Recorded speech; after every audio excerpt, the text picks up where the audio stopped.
আমি যে ক্যাকটাসটা লাগিয়েছি ওইটা আগে থেকে অনেক বড় হয়েছে। ফ্লাওয়ার ভালো লাগে, আমি সব গাছগুলাই দেখছি।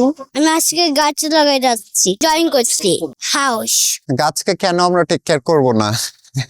মানে গাছকে টেক কেয়ার না করার তো কোনো সুযোগ নেই।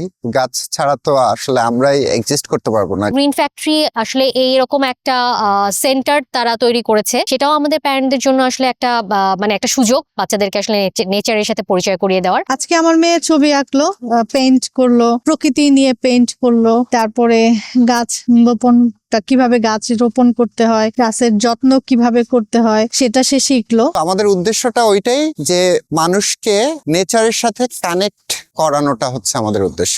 গ্রিন ফ্যাক্টরি এক্সপিরিয়েন্স সেন্টার এমন একটা স্পেস যে স্পেসে এসে মানুষ হয় কি একটা নর্মাল আমাদের ট্রেডিশনাল যে নার্সারি গুলো আছে সেখানে আমরা দেখতে পাই যে গাছ থাকে অনেক, ওখানে যায় গিয়ে গাছপালা কেনে, কিন্তু গাছের এক্সপিরিয়েন্সটা নেওয়ার জন্য যে সময়টা দিতে হয়, যে এনভায়রনমেন্টটা দিতে হয়, সেই এনভায়রনমেন্টটা আমাদের নার্সারিতে থাকে না, আমাদের ট্রেডিশনাল নার্সারিতে থাকে না। সেই জায়গা থেকে আমাদের গ্রিন ফ্যাক্টরি এক্সপিরিয়েন্স সেন্টারের ইনিশিয়েটিভটা এমন যে এখানে মানুষ আসবে, বসবে, তারা গার্ডেন ক্যাফেতে ফুড এনজয় করতে পারবে। আমাদের এখানে একটা ডিসপ্লে সেন্টার আমরা করেছি, সেখানে গাছ এবং নেচার রিলেটেড ক্রাফট গুলো তারা দেখতে পারবে এবং একটা গাছকে যত ফর্মে রাখা যায় সেই ফর্মের এক্সপেরিয়েন্সটা এখানে নিতে পারবে। আজকে গ্রিন ফ্যাক্টরি এক্সপেরিয়েন্স সেন্টারের অফিসিয়ালি আমরা ওপেন করলাম। আমরা ওপেনিংটা করার জন্য যেটা করেছি সেটা হচ্ছে আমরা বাচ্চাদের জন্য প্ল্যান্টিং অ্যান্ড ক্রিয়েটিভিটি ওয়ার্কশপ করেছি। এখানে বাচ্চারা এসে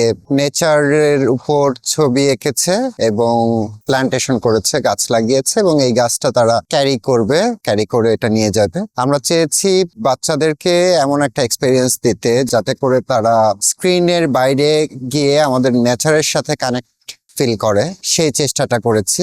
এবং একই সাথে সিনিয়র যে জেনারেশন তারা এবং এই জুনিয়র যারা, এদের সাথে একটা সম্পর্ক নির্মাণের চেষ্টা করেছি।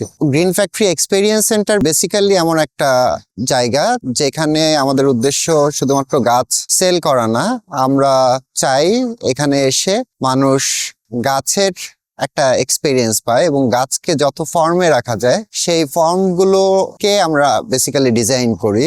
লাইক একটা গাছ আমরা গাড়ির ড্যাশবোর্ডে রাখতে পারি, একটা গাছ বাথরুমে রাখতে পারি, একটা গাছ আমরা ছাদে রাখতে পারি। সো এই যে বিভিন্ন স্পেস অনুযায়ী যে গাছের ফর্ম চেঞ্জ করা যায়, গাছকে যে একটা আর্ট পিস হিসেবে রাখা যায় এবং নেচারের সাথে একটা কানেক্টিভিটি তৈরি হয়, সেই চেষ্টাটাই আমাদের গ্রিন ফ্যাক্টরি চেষ্টা আর কি। ব্যাপারটা হচ্ছে আমাদের নেচারটাকে তো আমরা আসলে কতটা ইনহেরিট করি, আমরা নেচারটাকে কতটা লালন করি সেটা হচ্ছে ব্যাপার। তো এই নেচারের সাথে কানেক্ট করা এই জেনারেশনের একটা লাইক 5 বছরের একটা বাচ্চা, সে যখন একটা গাছ লাগালো, সে নেচারের সাথে কানেক্ট হলো, সে মাটির স্পর্শটা পেলো, এইটার মধ্য দিয়ে ওর নেচারের প্রতি একটা রেসপেক্ট তৈরি হবে, ও এই গাছটাকে ভালোবাসতে শুরু করবে এবং ও কিন্তু তখন একটা গাছ কাটার চেয়ে একটা গাছ লাগানোর ক্ষেত্রে ওর মাইন্ডসেটটা তৈরি হবে। গ্রিন ফ্যাক্টরি এক্সপেরিয়েন্স সেন্টার আমরা এমন একটা স্পেস আসলে ক্রিয়েট করতে চেয়েছি যে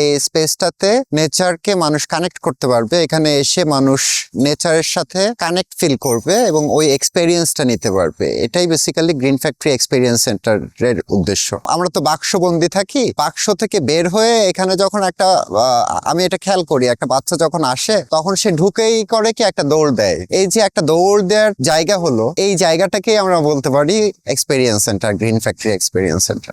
গাছ পছন্দ করি কিন্তু রোজ প্ল্যান্টটা পছন্দ করি। আমার অভ্যাস আছে আর্ট করার, আমি যে এত ভালো আর্ট করি আমার মায়ের থেকে। বাবার এখানে যখন আমি আসতাম তখন সবসময় অনেক পোকামাকড় ঘুরে বেড়াতো, এখন আর কোনো পোকামাকড় নেই। তাই আজকে আমি 2টা গাছ লাগাইছি, পেন্টিং করি নাই। এখন থেকে আমি সব জায়গায় গাছ লাগাবো।